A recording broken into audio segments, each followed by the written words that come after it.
palakpakan naman na may kasamang sigawan kasi po, ito ang aming Season 7 Ender. It's our episode 13. Ito po si Alwin Ignacio, the Diva That You Love. Kasama ko aking kaibigang Bonggang-Bongga. Glenn si Bongga. At ito po ang Reality Show.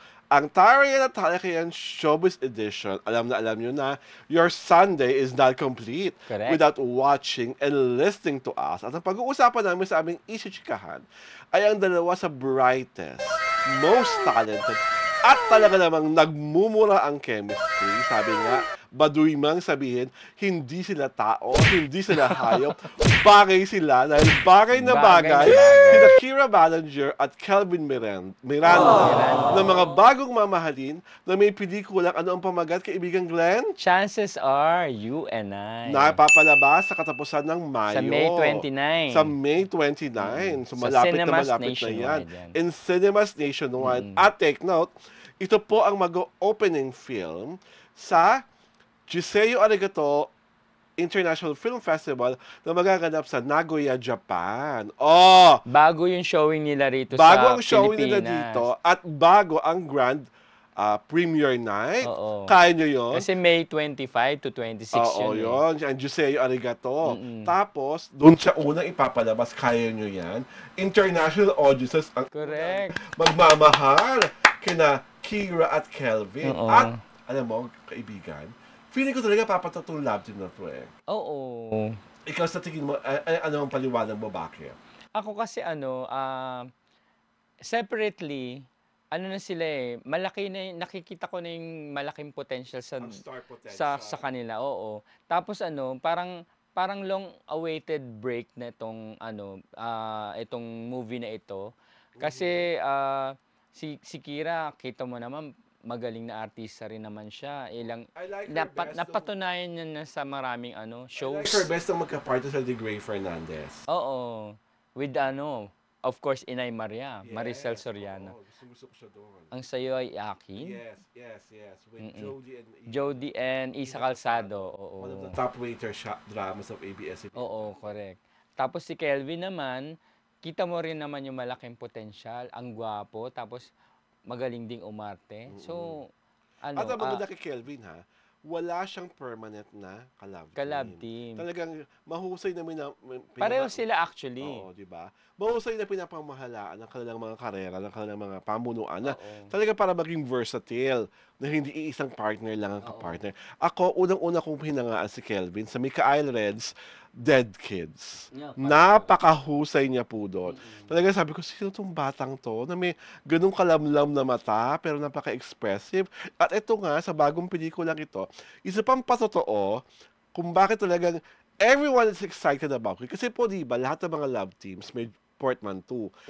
Yung dalawang pangalan, pinapaikli para may tawag sa love team. Halimbawa, ang James Reid at Nadine Lucer dati, naging Jadine.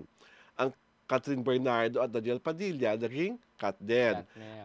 Katniel. Ang dating Kim Chu at Sian Lim, naging Kim C. Diba?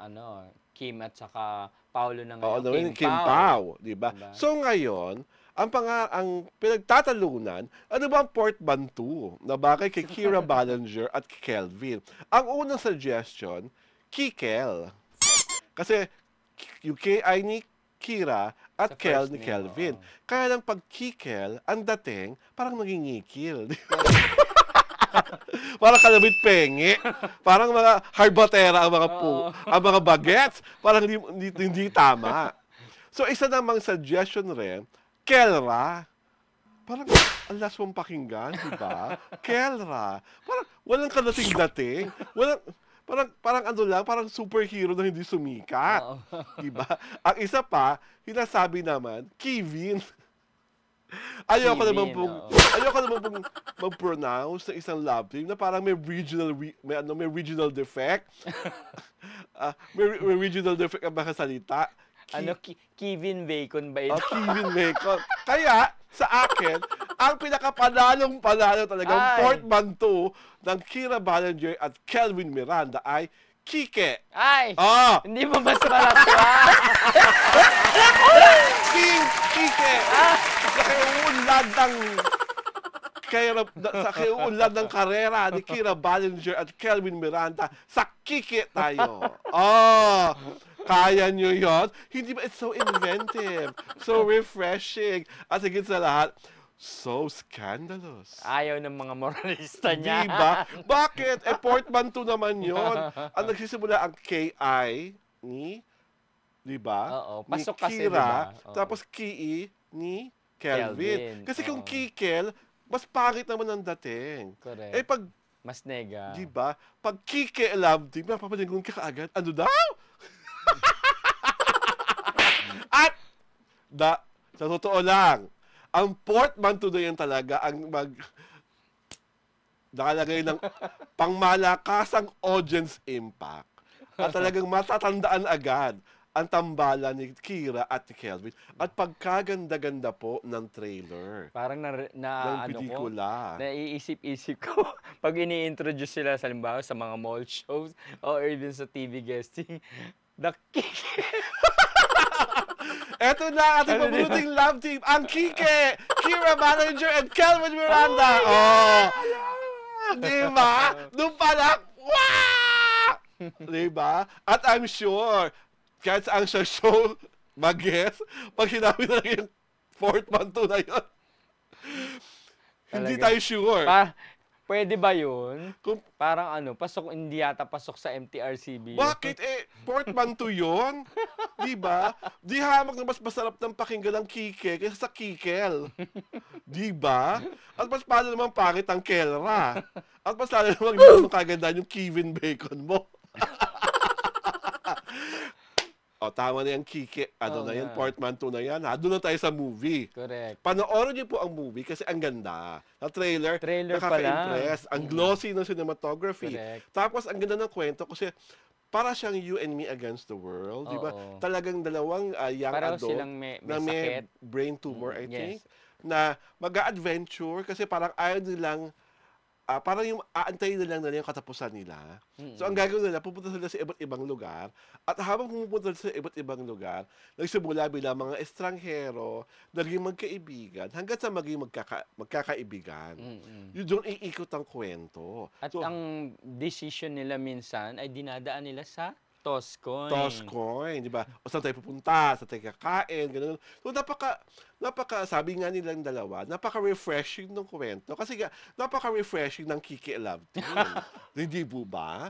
Aminin nyo, di ba? Pag ito, talagang tinanggi nyo na refreshing to movie. At gustong-gusto ko sila in person. Oo. Di ba? Nakakatuwa na when they answer questions, napaka-intelligent ng responses. Although medyo mahahaba yung iba, pero tama yung punto. Hindi yung mahabang umiikot-ikot lang, napaikot-ikot lang ni Sarah Geronimo na wala naman nangyayari, na wala naman katuturan, walang wawa. At ang gusto ko sa kanila, pareho silang nagte-thank you. Marunong mag-thank you, At higit patapos sa lahat, interviewin. marunong mag-thank you, tapos tapat pagkausap mo. Correct. Hindi ka dinodrawing. Walang mga dramang yung parang, yung ibang, yung alam mong, pinapasakay ang mga press. Oo. Sila, inamin nila na nagka-inlove sila during the shoot. Na may naramdaman sila. May naramdaman sila during the shoot. Dahil din sa kanilang characters Sa na mga character. ginagampanan. Pero after the shoot, wala na yon. Oo nga. At least, di ba, napakatapat doon. Dahil sa akin, ang galing noon. Hindi yung drama na, ay, hindi po hanggang ngayon. Yun. Oo Yung nga. walang pagpapumilit na dapat close sila. Yung para sa promo ng pelikula, dapat kailangan umarting nagmamahalan oo, sila na titignan siya ni Kira na parang palabasin na sweet-sweetan sila, di ba? Diba? Sa akin napakagaling noon. Sa akin natigil sa akin parang yung acting process nila ang mas naging bababaw. Yes. At syempre nga naman, magmamahalan kayo sa movie, alam naman wala kayong maramdaman. Correct. Ang hirap pong i-fake ng pagmamahal, lalo na parang in a way, dying young adults yung role nila. Oo. Diba? So kailangan talaga, mamahalin mo talaga. so kailangan talaga, maramdaman nila sa isa't isa yung love. At nasa romantic place pa sila, di ba, Oo. sa Korea. Nasa South Korea sila, kung di ba? So sa akin, I'm just very happy dahil sabi nga ni Kira, this is her biggest break. First movie niya to na siya ang bida. Tama Oo, ba launching niya. ako? Launching movie niya to. So sa mga Kira Ballinger fans, yung mga naging fans natin ni Kira at ni Gray, please ha, sa May, May May 29. 29. So bukod kayo sa mga sinahan, bigyan natin ng chance ng mga batang ito. At sa mga fans ni Kelvin Miranda, para naman hindi naman masabi na pang TV lang si Kelvin. Correct, oo nga. 'Di ba? Kasi tandaan niyo yung Dead Kid sa Netflix pinalabas 'yon, 'di ba? Mm. So, suportahan nyo naman kasi magagaling na mga bata ito. Correct. At suportahan natin kasi bagong direktor. Yung scriptwriter pa, anak ng direktor. Ang directed by 'Di ba? Catherine Camarillo. Oh, bagong director si Miss Catherine Camarillo na mga naging mentors pala si Ma'am Loris Guillen, si Binibining Joyce Bernal, at kung sino pa mga sikat na mga direktor. So, Correct. let's give this movie a chance. Again, kaibigan Glenn, ano nga ang title ng movie? Ang title ng movie ay Chances Are You and I. Na ang pinagbibigyan ni na Kira Ballinger at ni Kelvin Miranda. Kelvin Kasama rin Miranda. nila rito si Tart Carlos, Yes. si Jean Hubei, sila Altantay. Yan. At marami pang iba. Sabi ko nga, para sa kiuunlad ng show business, suportahan natin ang love team ng Kike. Ito po si Alvin Ignacio, The Live That You Love. Kasama ko ang aking kaibigang Bonggang-Bongga. Glenn C. Bongga. Ito po ang The Kitty Show, ang Taray na Talakayan Showbiz Edition.